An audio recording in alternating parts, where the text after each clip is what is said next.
All right, so President Trump says sweeping tariffs for computer chips are on the way. His pledge comes as Chinese AI app DeepSeek sends shockwaves through Wall Street and potentially triggers an AI arms race. Say that 10 times fast. Kevin O'Leary is here, chairman of O'Leary Ventures. Kevin, I couldn't wait to talk to you today because I wonder what your take is on all this. There was a little bit of a shock on Wall Street, right? There was a big reaction with the tech stocks and the NASDAQ and a big sell-off because it seems that China may have figured out how to do a lot of this stuff better and cheaper. What's your take? First of all, there's a tremendous amount of skepticism regarding this DeepSeek product, whether NVIDIA chips were used or not, or earlier versions of NVIDIA chips. $6 million price from the desk of a hedge fund manager. I don't believe it. No one does. This is a fact I think people should really wake up to. We are in a propaganda war with China. We're in an economic war with China. We're in a technology war with China. And hopefully, I hope we don't get there, military war with China around Taiwan at some point. The country with the best AI is going to win the future of warfare in many ways, propaganda being a big thing.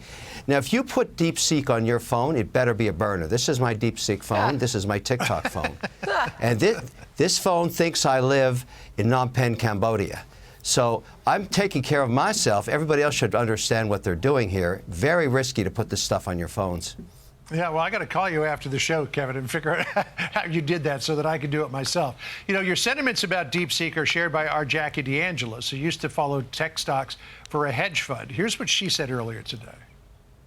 What they essentially did here was copy technology that was already existing, that we had innovated here in the United States. I want to see how they innovate on their own when AI goes to the next level. You got something new, you got something interesting, put that out and let's see what you can do. You took something existing and you did it cheaper. That's the story of tech. So I don't think it was this huge watershed moment.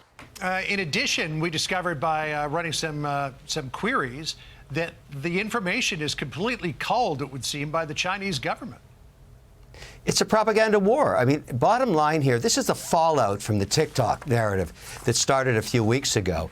I mean, we've got to really figure out what the game plan is when we bring apps to the population. We have to decide, because this app itself breaches that act of Congress. If it's scraping data, and if you actually install it, it's going to ask for your email address. In the case of Google Mail, it looks like it's scraping it. So everything you've ever emailed that's sitting on the server domestically is going back to China.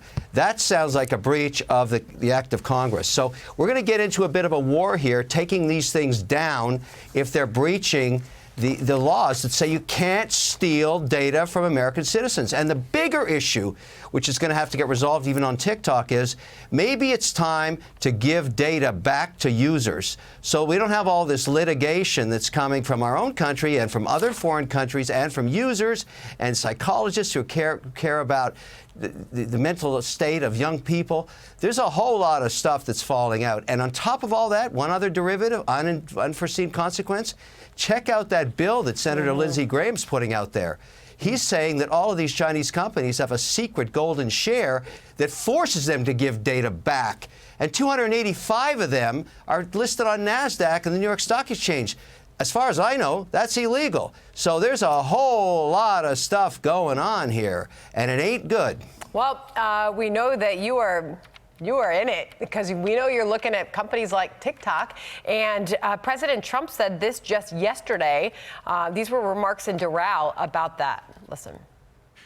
I have a little bias toward TikTok right now. Pardon me if I'm a little bit, I became a little bit jaded toward TikTok, but we'll see what happens. We're going to have a lot of people bidding on it. I don't know, maybe I've missed something, but where are you in this bidding war, Mr. O'Leary? Frank and I are still in it, and I think we're at the cutting edge because whoever buys it, you're going to have to solve for that act of Congress and the 9-0 decision from the Supreme Court that says specifically you can't use a single line of the 5 billion lines of Chinese code. So that's why I'm saying at the end of the day, why don't we solve this problem once and for all? We'll just rewrite the thing, make sure that it abides by the laws of the United States, and we'll give the data back to the consumers. I don't want to be sued. Either does Frank. We're tired of all this litigation.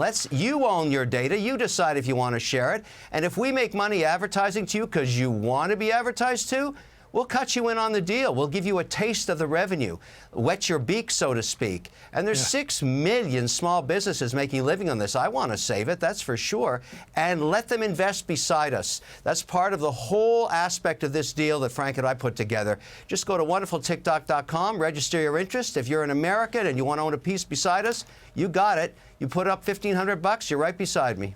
Well, Trump is suggesting he'd like to see a bidding war for TikTok, so we'll see how it goes. And judging by what we saw with the NASDAQ when we had the bug up there, it seems like it's mostly gotten over what happened yesterday. But we'll keep watching it. Kevin, always great to catch up with you. Thanks so much. What is the dollar amount that you're in for before you go? We started the bidding at $20 billion cash. Well, that would be pennies on the dollar for what it's actually worth, right? Well, without the algorithm, what's it worth? Because we're not buying the algorithm, and nor can anybody else. So I don't know what they're talking about to price it more. The last trade for the whole company was a $230 billion valuation. 8% represents what we've got here in the United States. That means $20 billion is the price on the table right now. All right. We'll see how it goes. Thank you. We'll see. I have so many more questions. We'll have to have you back soon. All right. Okay. Thanks, Kevin. Appreciate it. Hey, Sean Hannity here. Hey, click here to subscribe to Fox News YouTube page and catch our hottest interviews and most compelling analysis. You will not get it anywhere else.